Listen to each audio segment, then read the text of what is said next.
लगा सकता है। ऐसा नहीं है कि 14 दिन बाद ही उसकी बेल लगेगी या 14 दिन बाद ही वो बाहर आएगा। ओके। हाँ, तो जो उसके वकील साहब है वो अपनी कोशिश कर रहे हैं और होपफुली शायद आजकल में गुड न्यूज मिल भी जाए। एलबीस यादव आज कल के अंदर बेल से निकल जाएंगे।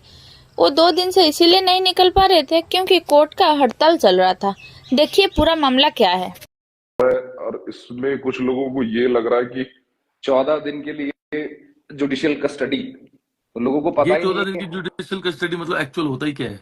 नहीं, ये जो 14 दिन की एक्चुअल कस्टडी है ना, ये है कि 14 दिन के लिए न्यायिक हिरासत में भेज दिया, मतलब जेल भेज दिया जज साहब ने। पर वो एक अलग चीज है। और जो बेल के राइट्स हैं एलविश यादव के, वो अपनी बेल प्रॉपर तरीके से लगा सकता है। ऐसा नहीं है कि 14 दिन बाद ही उसकी बेल लगेगी या 14 दिन बाद ही वो बाहर आएगा। ओके।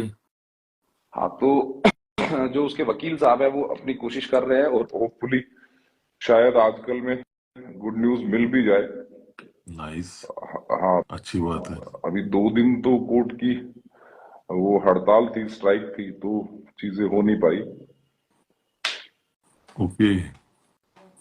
तो अभी सोशल मीडिया पे मैं भी देख रहा था, पोस्ट देख रहा था काफी लोगों की, तो लोगों को कंफ्यूजन है कि 14 दिन के लिए जेल चले गए। तो ऐसा नहीं है, बिल्कुल क्लियर है कि 14 दिन बाद जज साहब दोबारा अपनी तारीख देंगे।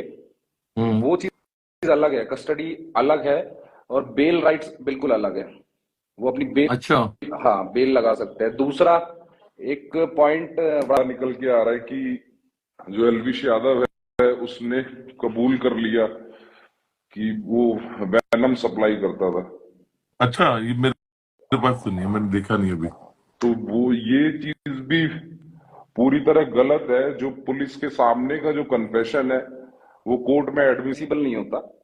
जो जो भी स्टेटमेंट पुलिस ने रिकॉर्ड की है, तो ऐसा नहीं है कि उस स्टेटमेंट के बेसिस पे केस चलेगा।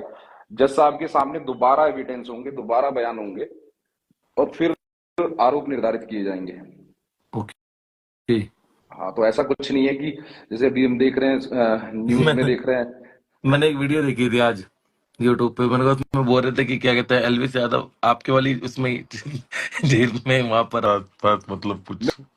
नहीं नहीं, मेरे पास नहीं है, एल्विश है लक्सर, नोएडा। अच्छा। हाँ हाँ, नोएडा में है, ग्रेटर नोएडा के पास है, जिसको कासना जेल भी बोलते हैं। उसकी ओ। वहाँ, हाँ, वो वहां पर है।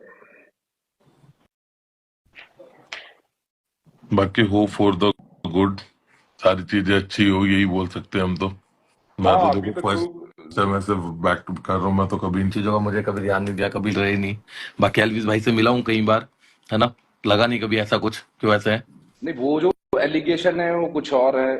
और जहां तक उनकी प्ली है, उनका तो कहना ये है कि वो जो भी सांप है वो 32 बोर एक गाना है फाजिलपुरिया का, हम्म। वो उसकी शूटिंग के हैं। और फाजिलपुरिया से भी हमारी बात हुई तो उसने बताया कि ये जो भी स्नेक्स है उनकी परमिशन थी और एग्जॉटिक थे और ऐसा हम्म। कुछ नहीं था। तो उन्होंने भी हाँ, वो अपना, बताया था उन्होंने। हाँ, अपना बयान उन्होंने भी जारी किया है। और एल्विश का भी कहना यही है कि ऐसा कुछ नहीं है, वो एक सिर्फ शूटिंग थी।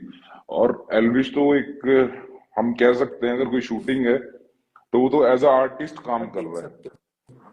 तो आर्टिस्ट को तो गाने के अंदर, फिल्म के अंदर एक सिर्फ एक्ट करना है, एक्टिंग करनी है। प्रॉपर्टीज देखना आर्टिस्ट का काम नहीं है। वो लाइन प्रोड्यूसर देखेगा, बिल्कुल। डायरेक्टर देखेगा। अब आर्टिस्ट को तो जो रोल मिलेगा वो किरदार करेगा। उसने तो मेरे हिसाब से वही किया। बाकी अभी जांच का विषय है, जांच चल रही है। अच्छा ही होगा।